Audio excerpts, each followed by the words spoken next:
friends. My name is Alyssa Keller and I am the director here at the Pennyroyal Area Museum, and I'm going to give y'all a very quick tour, a little sneak peek in the museum with a specific focus on what we have here about African American history. It's February, it's Black History Month, and we want to make sure you know all about Hopkinsville and Christian County's Black history. So come on in, we're going in the big gallery. All right, we're going to take a ride here and we'll start in our school case.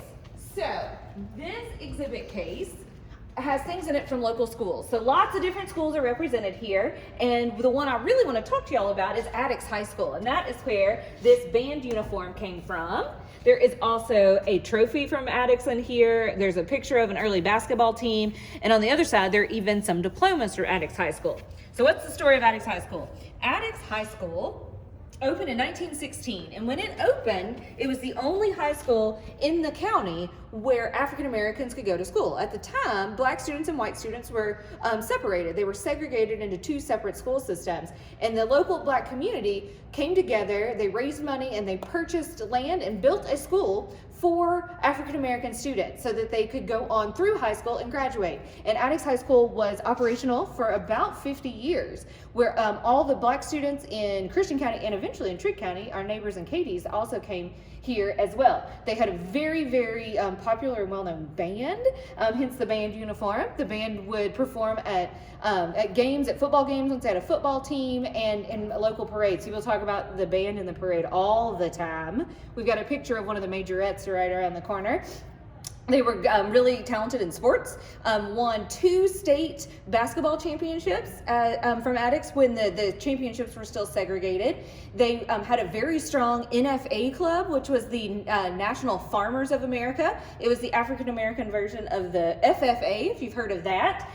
They were very strong academically, had a full African American staff and principals, and was a really, really beloved part of the community. The last class graduated from there in 1967. Which may sound like a long time ago, but it wasn't that long ago. Like, my dad graduated from high school in 1967, so it wasn't all that long ago. After that last class graduated, the school was used by the public school system, and it does still stand today over on First and Vine Streets. So this is a good reminder of our African American community and of its educational history. Right here, oh, this is a good time. Do you see these ladies marching? Oh, and that's the band from Addix. Now that, they're not in their full uniforms here, but this is them coming down 4th Street in a parade in the 1960s. Oh, look at the ladies on the float, pulled by the tractor. It was very common and a big deal. Every year the Masonic lodges would have a parade, and this is a video from one of those. And these show the young majorettes that were like kind of majorettes in training, and that would have been looking forward to being in the band and being a part of that Addix High School community. What about him? This is one of our favorite things. These are a lot of organization clubs. You know, when you're in a club and you get together and socialize and be friends and do good things. This is a number of those that would have been in our African American community. And like I said, this is from the 1960s. How long ago was that? Oh, 60 years ago? Is that right? About 60 years ago. Look at the queen there. All right. Next door to this in the exhibit, we have a whole set here about Brooks Memorial Hospital. Dr. Philip Brooks. Dr. Brooks was born in Hopkinsville in 1901, so over 100 years ago. And Dr. Brooks went to school in Hoptown. He was actually in the very first graduating class from Addix High School. He then went to college and went to medical school and came back home and was a doctor in Hopkinsville. He worked at Western State Hospital. He was the first African American doctor at the hospital, at Western State Hospital, but then worked in his own practice and recognized that the local African American community really needed a hospital where they could go and be treated. Now at the time, the African American black patients, black people did not have a hospital that they could go to. They did not have a place they could go locally and be admitted for surgery and have babies, all kinds of things. They were treated at home most of the time, or they would go to smaller clinics. We had a number of African American doctors, but not a hospital itself. Jenny Stewart Hospital, that we still have today, was here then, but black patients were not allowed there because of segregation. So Dr. Brooks, Dr. P.C. Brooks, he opened his own hospital, Brooks Memorial Hospital. That's the picture of it. And it actually does still stand today on Virginia Street. This was the house, and then there was the hospital that goes back, and there's another wing of it. And this is a full service hospital for African Americans. They would have really treated anyone who showed up, but specifically for the local African American community. And I say local, people came from all over to be treated here. Even soldiers from Fort Campbell on occasion would be treated here. There is a story about some boys getting hurt in a drag race on a Sunday, and that the hospital here wouldn't treat them because it was a Sunday, and they shouldn't have been doing that kind of stuff. But Dr. Brooks took care of them here at Brooks Hospital. The hospital closed in the 1970s, and after Dr. Brooks passed away, they donated all of these things to the museum. This is a baby bed, in case you didn't recognize this. So when babies were born, before they got to go home, they'd be laid in that little bed. All right, here we go, around the corner. I mentioned the majorettes. Here is a picture that we have in the exhibit of some of our tiny majorettes, led by one of the ladies in charge, one of the high school students. This was a big deal if you were the head majorette, a very coveted spot. She was like, the stuff, the most popular one, right? All right, got a couple of more things to show you. What about this? This is a chair. This is a shoe shine chair. And this belonged to a man named Walter Waddell. And Mr. Waddell, who is pictured here, shined shoes in Hopkinsville for, oh my gosh, more than 60 years, I think. It may have been even longer than that. He had worked in a number of different places, but this chair sat in a barber shop just behind the museum.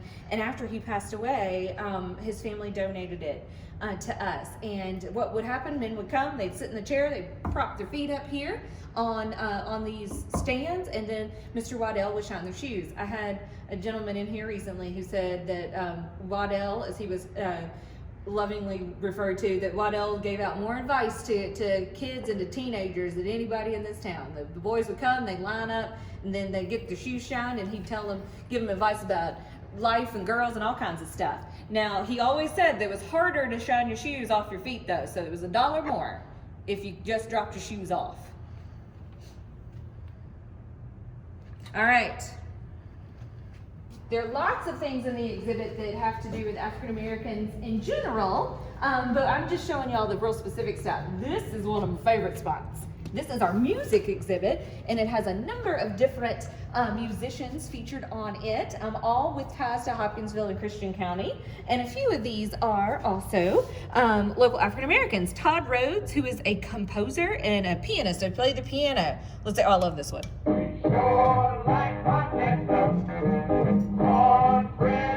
And he's saying, there he is playing the piano. This one I like. This one's called Your Mouth Got a Hole in It.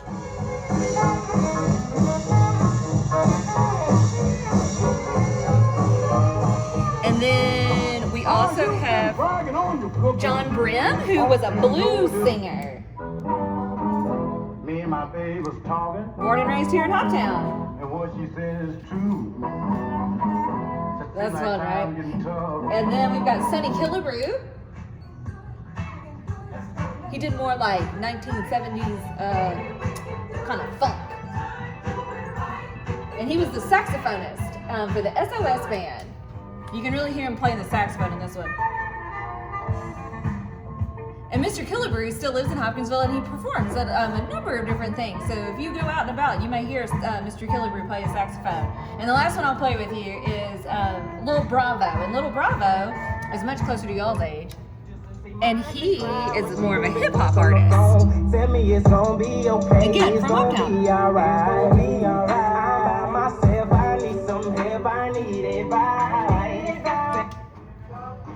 All right, now let's go around the corner. We've got some pictures here that just show local African Americans. I want to show you one in particular.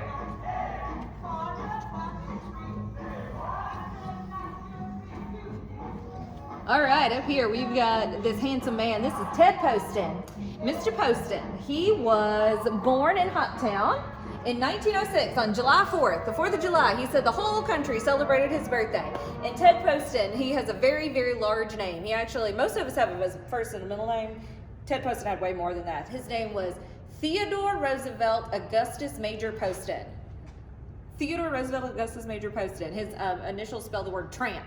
That's the only reason I can remember it. Ted Poston grew up here, graduated from Addix High School, and then walked to Nashville so that he could go to college.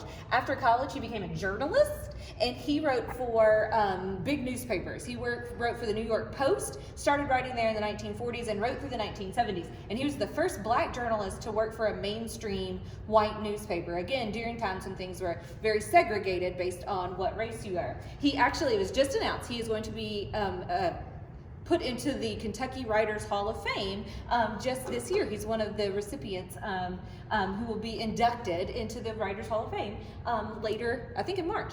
And he was, like I said, born and raised here, good old Hoptown, Kentucky boy, and when he passed away, he's also buried here. Now, so much about our exhibit talks about all the people of Christian County, so that it applies to all kinds of folks, not just one kind or one ethnicity, but a lot of our mutual connected stories. As we walk back to the front, I just want to make sure y'all take notice of our agriculture section here and all the things we have about tobacco. Tobacco would be a very important crop as we were getting settled even in this part of Kentucky, and this would have been when settlers came here from the east, they would have brought enslaved Africans. So a lot of our local African American population came here because they were brought here to help farm tobacco. And now, before we finish, I do want to take you back to the lobby, and I'm going to show you one little exhibit we have that we just put out, and it is for a very, very important woman. Y'all are just going to have to come see us. We've got so many things to show. All right, we'll come back up here where we started and show y'all this exhibit. This just little spot here honors a woman named Gloria Jean Watkins, better known widely as Bell Hooks. And Miss Watkins was born and raised in Hopkinsville, graduated from Hopkinsville High School, and she left Hopkinsville and after going to college and to graduate school and got her PhD, she is a scholar and a writer and just internationally, around the world, people know about Bell Hooks. She wrote over 30 books, and with on top of that, 5 children's books. And I believe you either have heard or will hear some of those today, read by her sister Gwenda. Gloria wrote about love, she wrote about justice, and she wrote about how we all have to take care of each other. And again, she was born and raised right here in Hopkinsville. She just recently passed away, and we are so lucky to have her as one of our members of our community and part of our local legacy. So, as we wrap up today, I want to thank y'all for paying attention, and I want to thank you for making history with us today, and I welcome you to come back and visit us anytime, and hope you enjoy the rest of Black History Month.